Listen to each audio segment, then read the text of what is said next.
जो घर के बुजुर्ग हैं उनके पास में 2 मिनट 2 क्षण 5-10 मिनट जाकर बैठ जाइए, और आप जब वहां पर जाकर बैठेंगे तो शिव महापुराण की कथा कहती है, आपको ऐसा लगेगा कि मेरे सिर पर किसी बुजुर्ग का हाथ है, मेरे सिर पर कोई बड़ा बैठा हुआ है और मैं इस कार्य को कर सकता।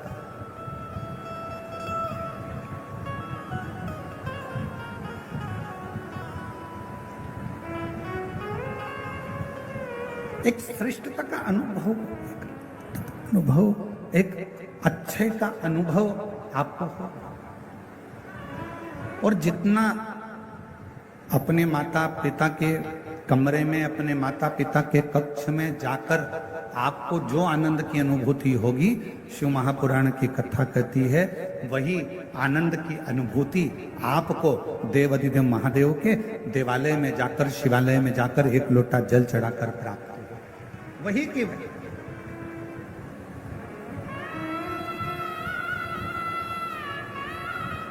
और शिव महापुराण की कथा कहती है, भगवान शंकर का चरित्र कहता है कि एक शिवजी ने माता सती से प्रेम किया, माता सती ने शंकर भगवान से प्रेम किया।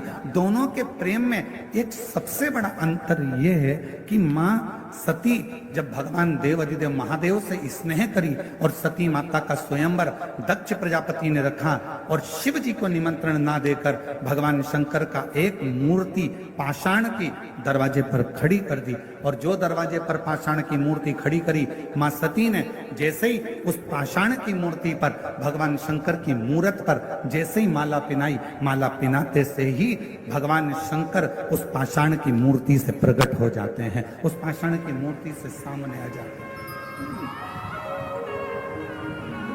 अब प्रेम कितना प्रकट हो, प्रेम की कितनी परिभाषा हो, प्रेम की कितनी आनंदता हो, कितनी आनंद। शिव महापुराण की कथा कहती है, यदि आप भगवान देवाधिदेव महादेव से स्नेह करते हो, प्रेम करते हो, शिव को अपना पिता मान लेते हो, भगवान शंकर को अपना एक आनंदमय भाव मान लेते हो, और शिव जी के मंदिर में जाकर आप जब एक लोटा जल समर्पित करते हो, शंकर भगवान से अपने मन की बात कहते हो, शिव जी को अपने हृदय की बात जब श्रवण कराते हो, दुनिया की दृष्टि में हो सकता है कि वो पाषाण हो, दुनिया की दृष्टि में हो सकता है कि वो पत्थर का शिवलिंग हो, दुनिया की दृष्टि में हो सकता है कि वो एक पाषाण हो सकता है, दुनिया की दृष्टि में केवल एक पत्थर का एक मूर्ति हो सकती है, शिवलिंग हो सकता है, पर शिव महापुराण की कथा कहती है, जब आप दिल से, प्रेम से, स्नेह से एक लोटा जल शिव को समर्पित करते हो और अपने मन की बात कहते हो, उस समय पर शिव पाषाण के नहीं रहते, पत्थर के नहीं रहते, मेरा ओ घड़दानी आपकी बात सुनने के लिए आपके सम्मुख में हाल हाजुर विराजमान हो जाते।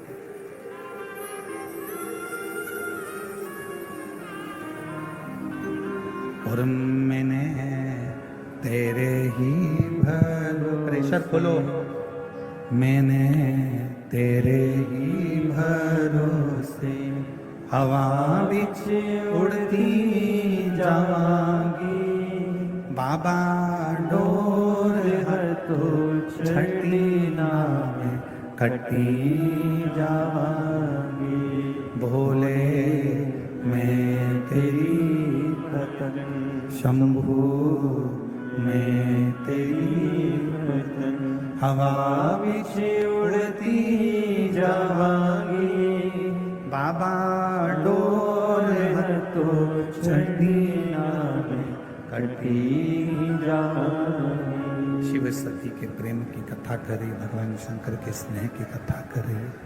शंकर भगवान माँ सती से जो प्रेम करते हैं, सती माता भगवान शिव से जो प्रेम करती हैं, ये कथा को वर्णन कर रहे हैं। सती और शिव का ये पवित्र प्रसंग का पवित्र प्रसंग,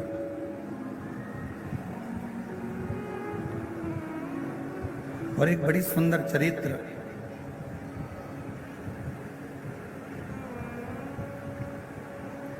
शिव महापुराण की कथा कहती है, जिसको दुनिया ने त्याग दिया,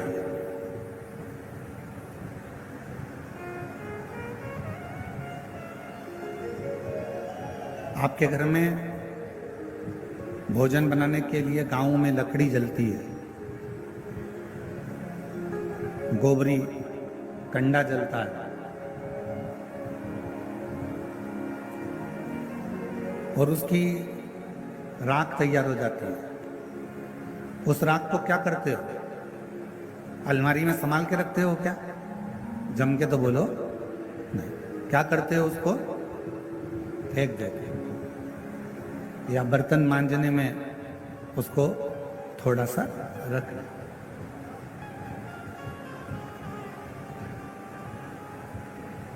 अब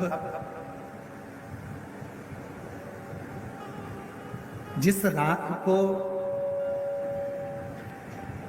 आपने संभाल के नहीं रखा, जिस राख को आपने संजो कर नहीं रखा, जो राख आपकी कंडे से निकली, गोबरी से निकली, लकड़ी से निकली, वो राख आपने उठाकर बाहर फेंक दी, किसी काम की नहीं रही। उस राख का कोई महत्व नहीं रहा, उस राख किसी काम की नहीं रही। तब शिवजी, शिव चरित्र कहता है कि मेरे देव अधिदेव महादेव इतने प्रखर हैं, जिस राख को दुनिया का कोई व्यक्ति प्रयोग में नहीं ले सकता, उस राख को भगवान शंकर अपने शरीर पर धारण कर कर उस राख की भी कीमत बढ़ा देते हैं। वो शिव है, वो भगवान शंकर। गला पकड़ रहा है, थोड़ा मिठास करिए, गला एकदम खींचना पड़ रहा है बोलने में।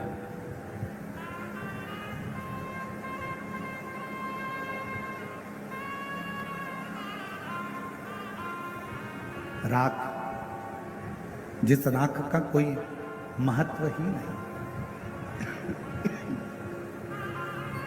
जिस राख की कोई मूलता ही नहीं,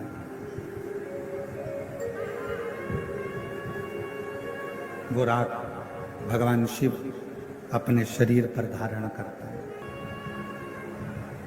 और चपटी भभूत में है खजाना कुबेर का, वो राख मेरे भगवान शंकर, वो राख मेरे शिव अपने शरीर पर धारण कर रहे हैं। और एक और प्रसंग ध्यान देना, राख तो शिव जी ने अपने शरीर पर धारण कर लिया। जो सर्प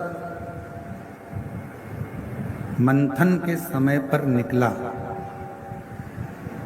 जो सर्प मंथन के समय पर प्रयोग में लिया गया, प्रयोग में उस सर्प को लिया गया, उसका शरीर पूरा की पूरा घिस गया था, बीच बीच में वो शरीर पूरा रक्त से सराबोर हो गया था।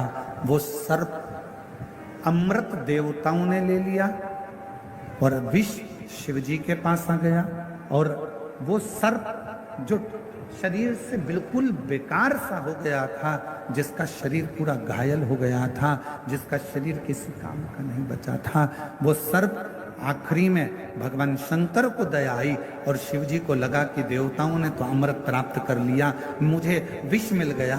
पर ये सर्प को कुछ भी नहीं मिला जिसने वो मंथन किया।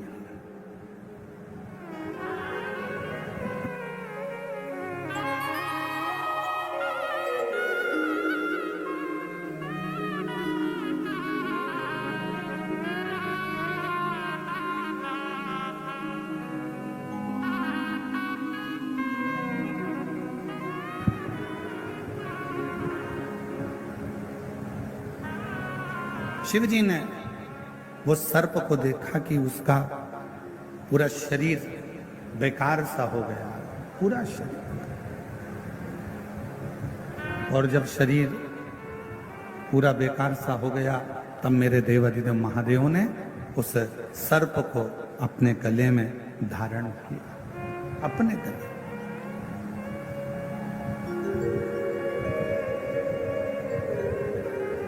दुनिया जिसको त्याग दे, दुनिया जिसको छोड़ दे, लोग कहते हैं कि ये नकारा है, किसी काम का नहीं है, किसी काम का नहीं है। दुनिया जिसको नकार दे, दुनिया जिसको छोड़ दे, समझ लेना अगर वो किसी काम का नहीं है जैसे धतूरा, जैसे कनेर का फूल, जैसे सर्प, जैसे राख, जैसे चंद्रदेव पूरे बीमार पड़ गए, शरीर पूरा गल गया, पूरा शरीर बेकार हो गया, तब वो चंद्रदेव भी जब किसी कार्य के ना बचे, तब देवता भी उससे दूरी बना लिए। तब मेरे भगवान शंकर ने चंद्र को भी स्वीकार करा, राख को, भस्म को भी स्वीकार करा। तब मेरे भगवान शंकर ने सर्प को भी स्वीकार करा, और राख को, धतूरे को, कनेर को मेरे शंकर भगवान स्वीकार करते गए, स्वीकार करते गए। मेरे शंकर भगवान स्वीकार करते, मेरे शिव जी ने उसको स्वीकार कर लिया। ऐसे मेरे भगवान शंकर है, ऐसे मेरे भगवान शिव है। और ये शिव, ये शंकर, ये उघड़दानी, ये त्रिकालदर्शी, ये कैलाशी, ये अविनाशी। और मैंने तेरे ही भरोसे, मैंने तेरे ही भरोसे हवा बीच उड़ती जावांगी, बाबा डोर हत्तो छड़ी नामे कटी जाऊंगी। भोले मैं तेरी कसम। जो किसी काम का नहीं हो, जो किसी कार्य का नहीं हो, जो किसी कार्य का नहीं हो, किसी काम का नहीं हो, वो मेरे शिव के काम का है, मेरे शिव के।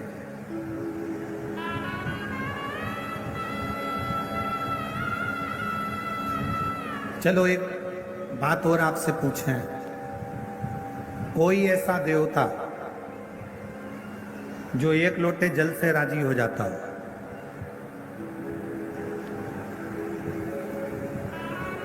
तैतीस कोटि देवता में केवल एक देव अधिदेव महादेव ऐसे हैं जो एक लोटा जल चढ़ाते से ही प्रसन्न हो जाते। केवल एक लोटे जल से ही भगवान शिव प्रसन्न हो, केवल एक लोटे।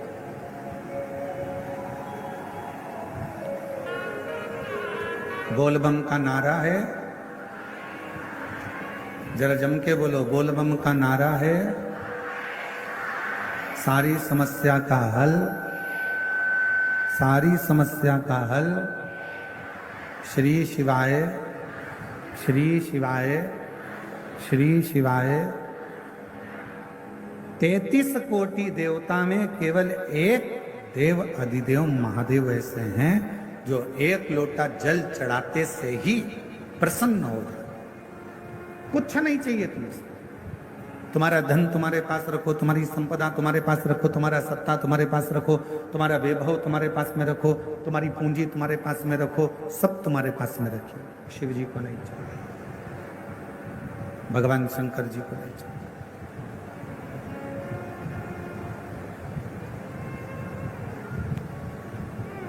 एक प्रसंग, उस प्रसंग में भगवान दक्ष प्रजापति की बेटियां, जिनका विवाह चंद्रदेव के साथ में हुआ था, वो सारी की सारी 27 कन्या रोती रोती दक्ष प्रजापति के पास पहुंच गई।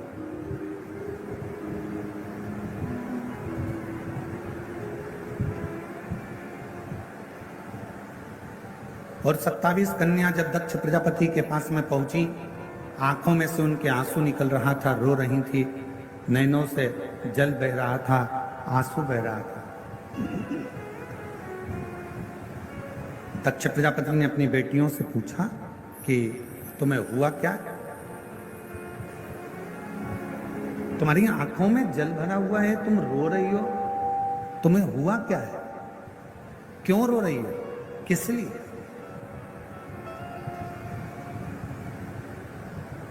दक्ष प्रजापति की बेटियों ने अपने पिता के गले लगा, और गले लगकर दक्ष प्रजापति की बेटियां रोती हुई बोली, पिताजी, हमारे स्वामी जिनके साथ में आपने हमारा विवाह करा है, जिनके साथ हमें परणाया है, हमारी शादी करी है, हमारा विवाह करा है, वो चंद्रदेव केवल एक रोहिणी से प्रेम करते हैं, बाकी का हमसे कोई प्रेम नहीं।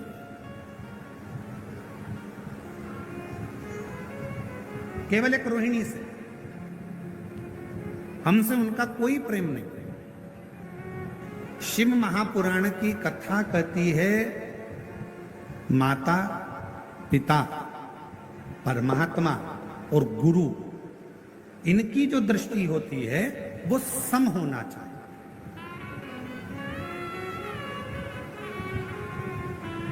घर की बूढ़ी माँ, जितनी बुजुर्ग माताएं बैठी हैं, इनसे निवेदन है तुम्हारे मुंह से कभी मत कहना कि बड़ी बहू अच्छी कि छोटी बहू अच्छी। बुढ़ापा आते आते गेंद किसी भी पाले में जा सकती है और कोई सी भी बहू से पाला पड़ सकता है, कोई सी भी बहू से काम पड़ सकता है।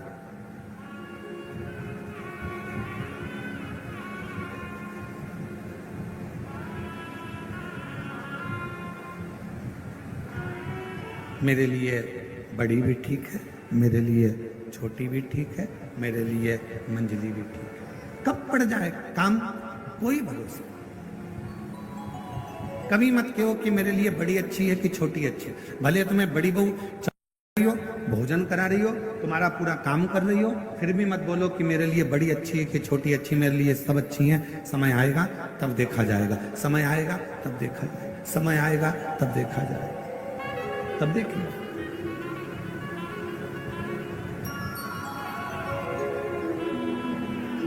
पर माता, पिता, गुरु के लिए तो ये बात है कि सबके लिए समदृष्टि रखो, पर पति के लिए, एक पत्नी की पति के लिए ये बात नहीं है कि समदृष्टि रखो। पत्नी का जो पति है उसके लिए एक ही बात कही कि अपनी अर्धांगिनी, जिससे तुमने साथ भांवर ली है, जिसके साथ तुम्हारा हथलेवा हुआ है, जिसके साथ तुम विवाह करे हो, उसके प्रति समदृष्टि नहीं, उसके प्रति तुम्हारी पूर्ण दृष्टि होना चाहिए, उसमें तुम्हारा स्नेह होना चाहिए, पूर्ण दृष्टि, उसमें तुम्हारी पूर्णता। दक्ष प्रजापति की बेटियां नैनों से नीर बहा रही, आंखों से आंसू बहा रही, रो रही। पिता ने पूछा क्या हुआ, आंख में आंसू क्यों है, क्यों रो रही हो, क्या बात है? कहा चंद्रदेव हमारे ऊपर ध्यान नहीं देते।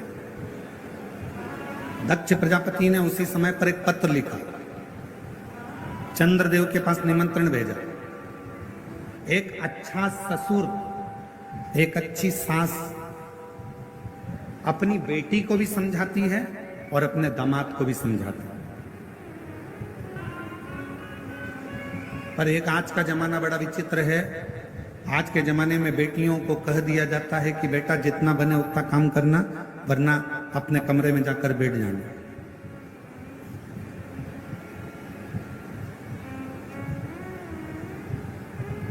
पर एक अच्छी मां, ये बक्से नहीं चल रहा है, एक अच्छी मां ये चल रहे हैं। एक अच्छी मां और एक अच्छा पिता जब अपनी बेटी के या दामाद के पास में जब कोई बात होती है, या कोई प्रसंग होता है, या कोई विवाद हो जाता है, या कोई लड़ाई हो जाती है, तो सास ससुर अपनी बेटी और दामाद दोनों को समझाते हैं, दोनों को समझाते।